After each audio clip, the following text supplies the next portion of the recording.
about Nate Boyer, America, as the teammates call him. It is time for Nate Boyer to come to the microphone. Usually pretty shy, pretty reserved. He told the team earlier before the start of the season that he doesn't think the guys should get up and talk to the team that aren't actual players and don't get playing time. But now, Nate Boyer has that after the win against New Mexico. Staff Sergeant Nate Boyer. Staff Sergeant Nate Boyer. Nate. Anthony, would you like a cereal? Nothing more. Can you just kind of put in perspective and in the words, on the week of 9/11, how everything's come full circle in your life for you?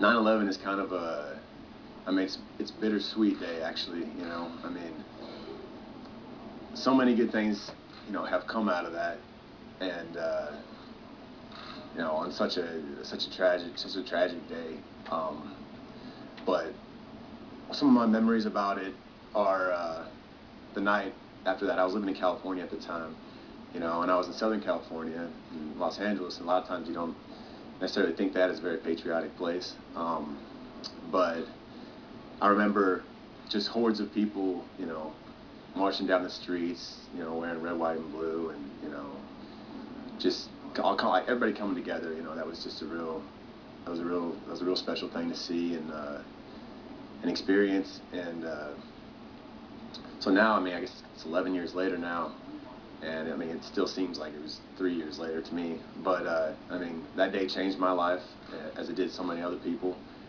and I definitely wouldn't be where I am right now if it never happened. You go over there to Iraq? Or? Yes, sir. Yes, I went to Iraq. What is that like? It's no picnic, I'll say that. It's not America. We're so fortunate here. It's unbelievable how lucky we are, Whenever you hear people complaining about stuff, like petty stuff, and I do it too. Everybody's guilty of it, You just got to stop and think. And for me, it's easy to just put things in perspective, because over there, those people, they have nothing, and so many of them are happy with the nothing that they have, happier than we are. And so that's inspiring, quite contrary to popular belief, they don't all hate us.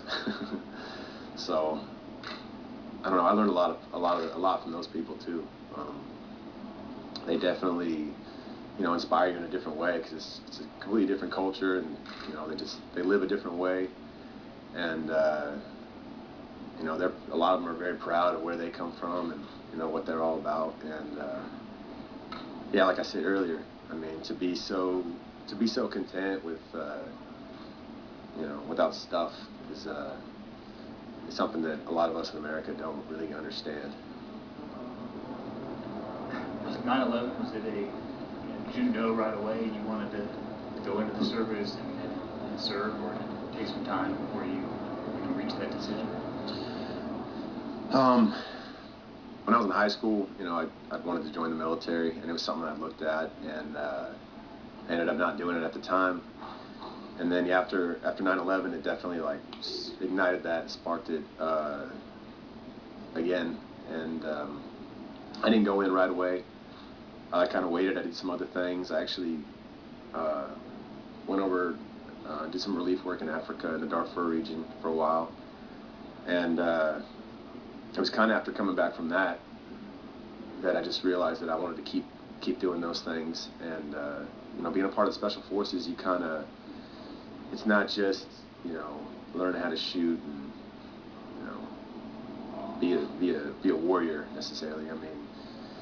You're over there and you're working with indigenous forces, and you're training them up and fighting with those guys, and so you're fully immersed in the culture and all that stuff. So that was something that interested me, and at the time they opened up a contract where you could come in off the street, and if you scored high enough on tests, and I think you had to be 21 at the time, you got a shot to potentially go to selection after basic training and airborne school, and a lot of guys signed up for that, and not that many of us made it through, but you know, I was fortunate enough to be one of those people, and so I got to be with the, you know, the greatest unit in the Army. How does someone go from not playing high school football to all you've been through with the military to now playing on one of the top teams in the country? I don't know. Football was something I always wanted to play football growing up, you know. And I played other sports, and it just football it never really just worked out. The high school I ended up graduating from didn't have a team at the time. They actually do now, but so yeah, it was one of those things that I knew I could do it. It never happened, and I kind of regretted that, I guess, growing up. And then when I was coming out of the military and I knew I was going to be going back to school, I figured, why not? You know, why not give it a shot? And you know, obviously Texas is a great team and a great program and all that, but I don't know. I just felt confident that, you know, going through what I'd gone through, that I could make the team, you know, and help out in any way, at least be a part of it.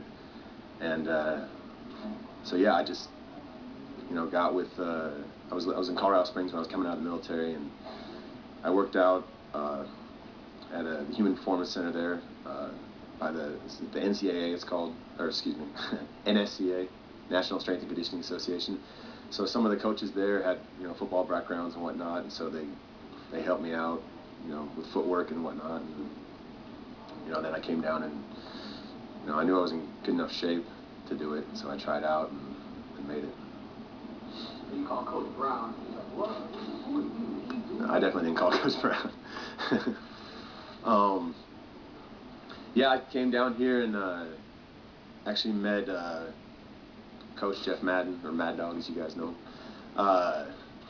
and told him it was something I was interested in doing.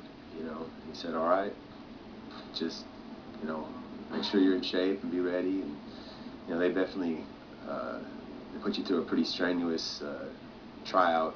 You know, it's really physically demanding, and but it wasn't anything that I couldn't handle. You said not playing football, something you always kind of regretted. Does playing or does serving in the military give you a perspective to where you can't live your life with regrets? Is that part of the reason why you wanted to do this? Yeah, I mean, even before the military, I've always been a big believer in, you know, living without regrets. And if there's something you want to do, then just go do it now. Don't wait, you know. And you know, I don't think you're ever too old to do anything. You just got to be willing to work harder than everybody else around you. And so, you know, part of it was, you know, was not wanting to regret it. You know, and then another part of it was just, you know, just because I knew I could handle it. I knew it was possible, and I knew a lot of people thought I couldn't, and that it wasn't. So that motivated me also. When you were overseas serving, what was one of the hardest things that you had to deal with or go through? I mean, I'm not going to get into specifics about, you know, some of the stuff that went on overseas, but I mean, there's a lot of, everybody that goes over there, you know, has a story, and there's a lot of, you know, there's a lot of tragedy and just really hard stuff to take in and deal with. And, you know, but like I said earlier, there's a lot of positive stuff and a lot of inspiring stuff, and you learn more about yourself, you know, on a battlefield than you will anywhere. And you know, the mindset we have when we go over there is, you know, you're fighting for the guy next to you. Like, that's it. So that's all that matters. So I don't know, when you get in a tough situation like that, and, you know, bad, scary stuff's going on all around you, you know, if you're focused on that stuff, you don't even really, I don't know, all your fears kind of just go away, and, you know, you just focus in and keep moving forward. I'm guessing that really didn't happen Saturday night. I guess the nerves probably kicked in a little bit when you got in. Yeah. With everything you've been through, is it kind of funny to think you... Yeah, I mean, honestly, you know, I was probably more nervous on that first snap Saturday night than I ever was in Iraq.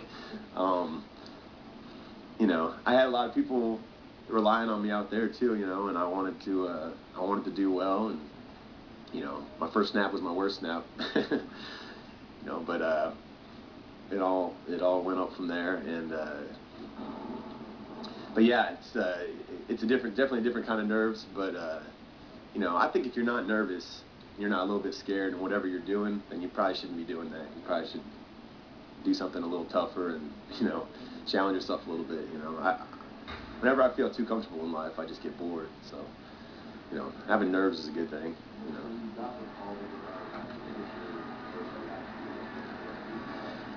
I mean, from the minute I got joined the Army, I was doing whatever I could to get to Iraq as soon as I could. Like, that's what I wanted to do. That's why I joined. You know, I joined because I wanted to go fight for my country. And so, as soon as I found out that I was going, you know, I was happy because that's what I wanted to do. I mean, that's why I came in. You know, I didn't come in for the money. And you know, I joined in a time of war, and if I got, you know, my buddies going over there, you know, risking their lives and you know, fighting for me, then you know, I want to do the same thing for them. And so, yeah, I was relieved, I'll say, when I got that call, because it was finally my chance to, you know, put my training to use and do what I could to, you know, help the mission's success. So then what was the difference of that also?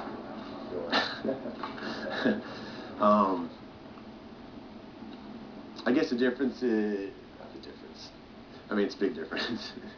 You know, yeah, I mean, you know, I worked hard over the last year, you know, learned to snap, and all I wanted was a chance, you know, and that's what the coaches gave me.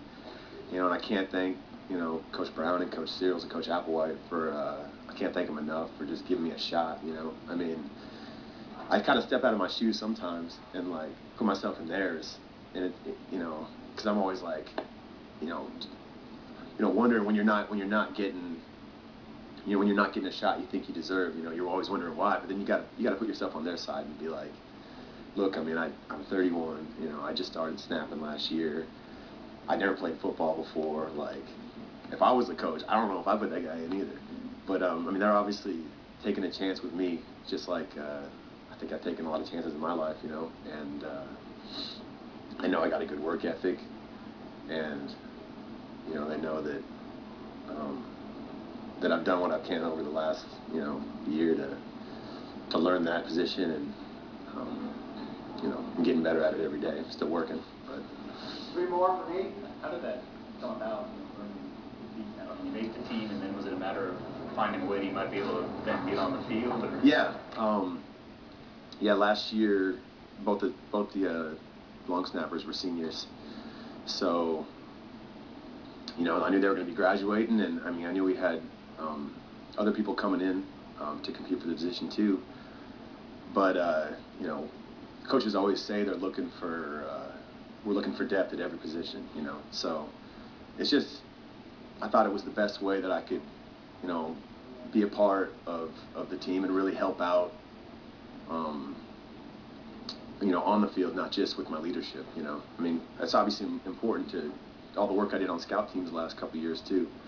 But I just thought that was the best way that I could help the team. And so, yeah, I just watched the other deep snappers and picked up a ball and tried to copy them and just figured it out. I don't know. Just one of those things, you know, you gotta just do a lot of reps, and you know, it's like shooting a free throw, you know. But once you get the hang of it and you know what it feels like when you get a good one off, then you know, you just go from there. You were awarded a scholarship before the season started, correct? Yes, sir. What was that like whenever that was announced, and what was the reaction like from your teammates and from yourself? Yeah, when I got offered the scholarship, it was pretty amazing. I mean, I still don't know if I definitely don't think that I deserve it any more than the other walk-ons, but you know, I'm not going to turn it down. But I also know a lot of the reasons that, you know, I was given the scholarship, and it's not necessarily for, you know, the work I've done on the field, but it's a lot of the work that, you know, the work ethic, I guess, that I'm displaying to a lot of the teammates, and you know, my leadership, and yeah, I mean, it's just, it was amazing. I mean, they all, you know, they were all so happy for me, and I was just really honored and, you know, thankful and grateful. And I mean, it still feels like I'm a walk-on. I mean, I am a walk-on, just a little supplementary income. So what's your favorite nickname? Nate? Old man, grandpa, Army, or America? I have to say America. That's my favorite, no question. That's why. You, real quick, can you just give us the details on, the year you were active duty, and how many years, or? I went on active duty for 5 years, and then now I'm in the National Guard. So I'm actually still in through the Guard.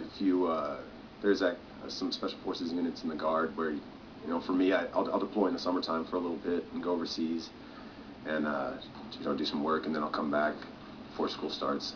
That's what I did the last 2 summers. So like this past summer, you were Yes, sir. Yeah. All right. Nate? Thank you. Thanks, Nathan. Thank you. It's a heck